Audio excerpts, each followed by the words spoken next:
We are asked to find the nth term of this sequence, 3, 8, 15, 24. Now our normal method would be to look at the differences, but we can soon see that we've got a problem because the difference here is 5, the difference here is 7, and the difference here is 9. So our sequence isn't going up by the same number each time.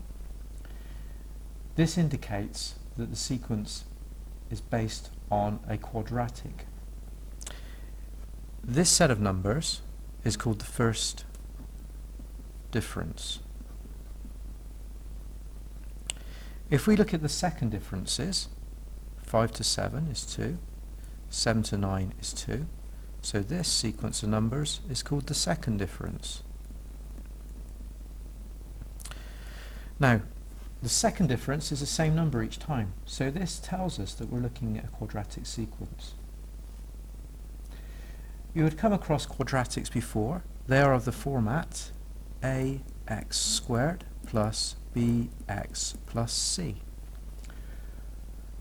For a quadratic sequence, we use an squared plus bn plus c.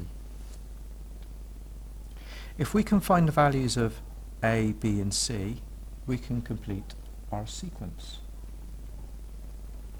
You need to remember 3 expressions or equations.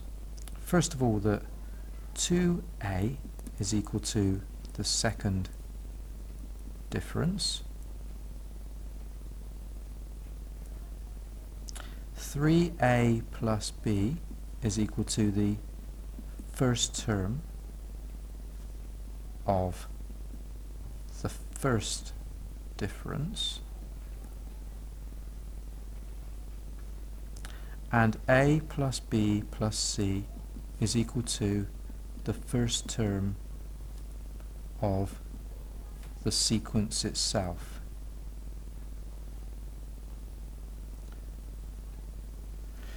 Let me show you how that works.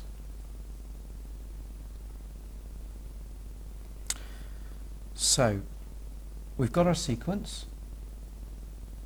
These are the first differences, and these are the second differences. We know that 2a is equal to the second difference. So 2a is equal to 2. Let me write that down. 2a is equal to 2. So we can see that a must equal 1. Now we can put the value of 1 here. A now equals 1.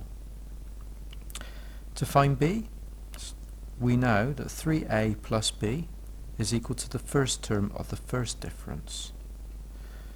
The first term of the first difference. This is the first difference. The first term is 5. So 3a plus b is equal to 5.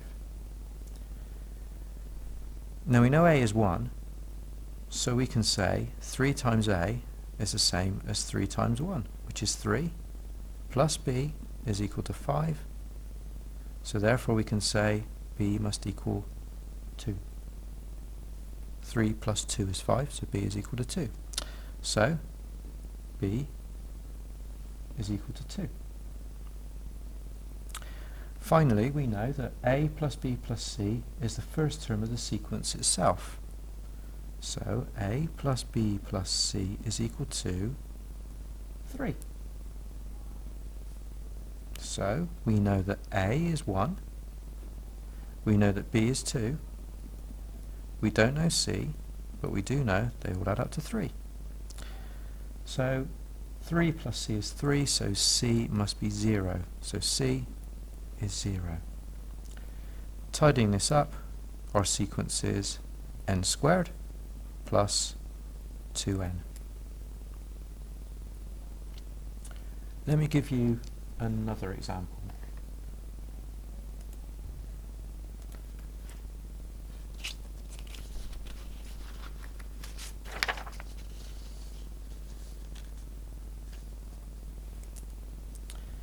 Two, 6, 12, 20. Find the first difference. 4, 6, 8. Find the second difference. 2, 2. So now we know it's a quadratic sequence. We know that 2a is equal to the second difference, which is 2. Therefore, a is equal to 1. We know that 3a plus b is equal to the first term of the first difference, 4. So that means we know a is 1, so we know that 3 plus b is equal to 4. Therefore, b must be equal to 1 as well.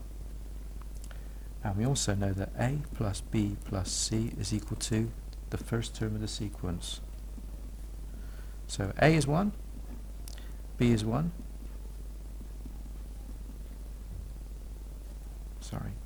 2. So that means c must equal 0. So in the format a n squared plus b n plus c, our sequence is a is 1, n squared, b is 1, c is 0. So this is our answer. Let me just show you how that works. N is the position in the sequence. So if my number if n is here, n is the first position, the second position, the third position, and the fourth position. So n squared plus n, which is our sequence itself, n squared when n is 1, 1 times 1 is 1, plus 1 is 2. When n is 2, n squared is 4, plus 2 is 6. When n is 3, n squared is 9, plus 3 is 12. And when n is 4, n squared is 16, plus 4 is 20. So that is how n squared plus n actually can generate this sequence.